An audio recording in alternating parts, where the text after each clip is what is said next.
Berdiri megah dan tersergam indah, mengangkat martabat bangsa dan agama, melahirkan warga gemilang dan berhemah. S.A. Al-Mustafa terus cemerlang, kamilah putera-puteri nan sejati, gagah berdiri, berikrar dan berjanji, kesantunan budi bijak lestari, Al-Quran dan Sunnah dipegang rapi.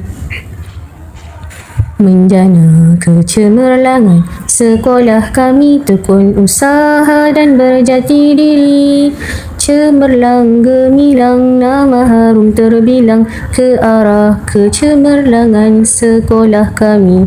Guru-guru penuh berdedikasi, ikhlas berbakti capai aspirasi, jasamu mekar menjadi kebanggaan, kekal abadi sepanjang zaman. S.A. Al-Mustafa terus cemerlang, S.A. Al-Mustafa terus cemerlang, S.A. Al-Mustafa terus cemerlang.